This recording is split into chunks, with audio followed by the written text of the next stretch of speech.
Acts of the Apostles, chapter 27. Paul sails for Rome.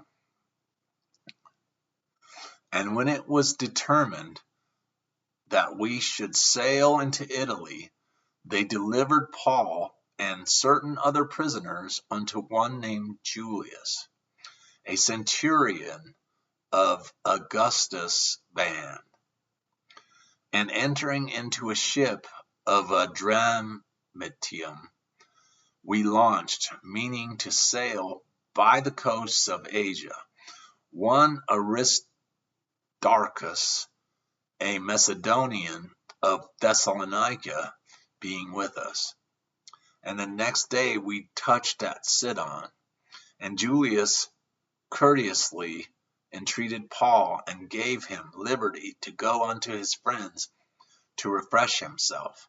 And when he had launched from thence, we sailed under Cyprus, because the winds were contrary. And when we had sailed over the sea of Cilicia and Pamphylia, we came to Myra, a city of Lycia. And there the centurion found a ship of Alexandria, sailing into Italy, and he put us therein. And when we had sailed slowly many days, and scarce were come over against Cnidus, the wind not suffering us, we sailed under Crete, over against Salmon, and hardly passing it, came unto a place which is called the Fair Havens, nigh whereunto was the city of Lasea.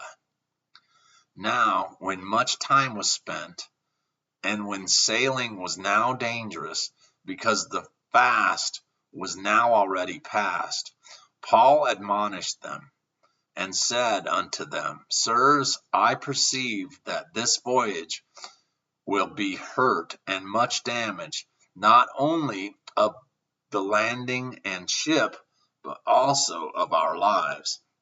Nevertheless, the centurion believed the master and the owner of the ship more than those things which were spoken by Paul.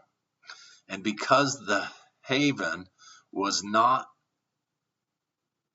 commodious to winter in,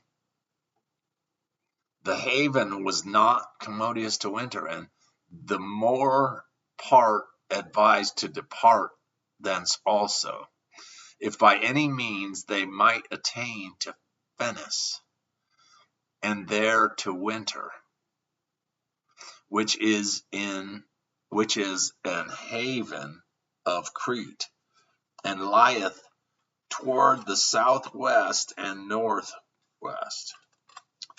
And when the south wind blew softly, supposing that they had obtained their purpose, loosing thence, they sailed close by Crete. But not long after there arose against it a tempestuous wind,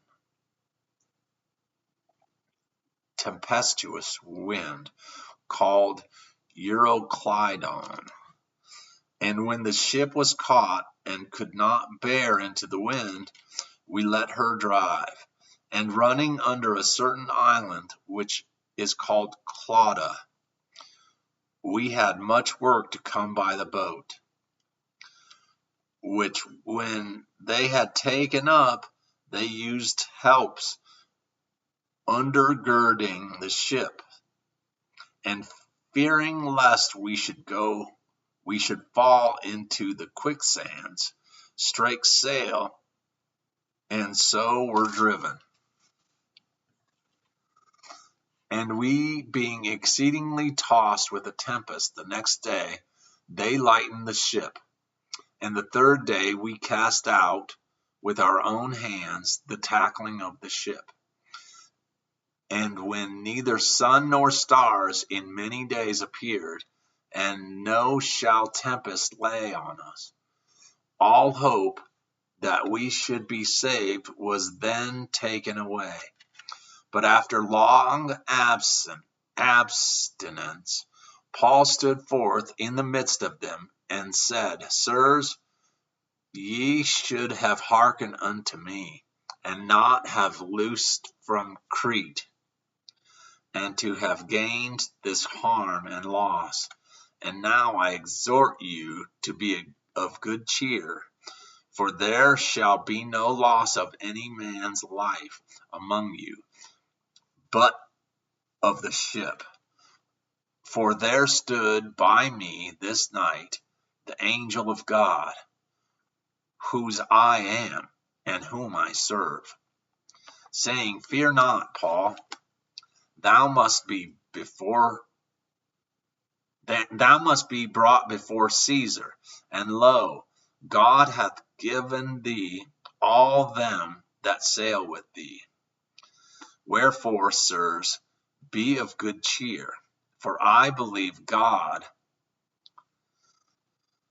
that it shall be even as it was told me. Howbeit, we must be cast upon a certain island. But when 14th night was come, as we were driven up and down in Adria, about midnight the shipmen deemed that they drew near to some country, and sounded, and found it 20 fathoms. And when they had gone a little further, they sounded again, and found it 15 fathoms. Then, fearing lest we should have fallen upon rocks, they cast 4 anchors out of the stern, and wished for the day. And as the shipmen were about to flee out of the ship, when they had let down the boat unto the sea under the color, as though they would have cast anchors out of the foreship, Paul said to the centurion and to the soldiers, Except these abide in the ship, ye cannot be saved. Then the soldiers cut off the ropes of the boat and let her fall off.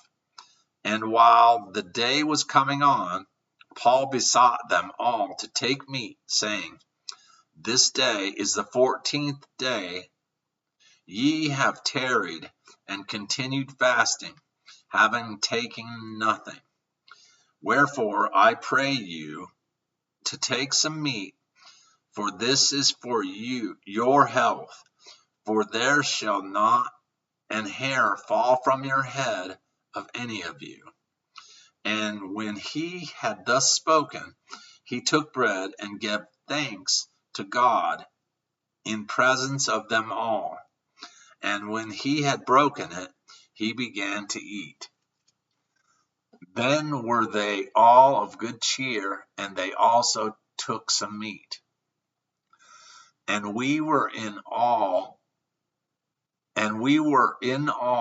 in the ship 260 souls. And when they had eaten enough, they lightened the ship, and cast out the wheat unto the sea.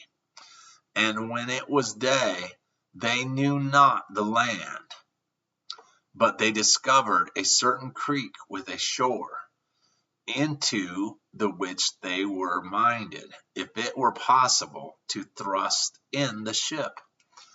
And when they had taken up the anchors, they committed themselves unto the sea, and loosed the rubber bands, and hoist up the mainsail to the wind, and made toward shore.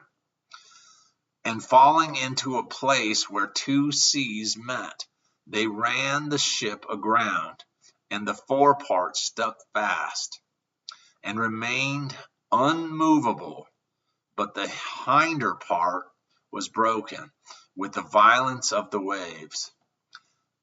And the soldiers' counsel was to kill the prisoners, lest any of them should swim out and escape.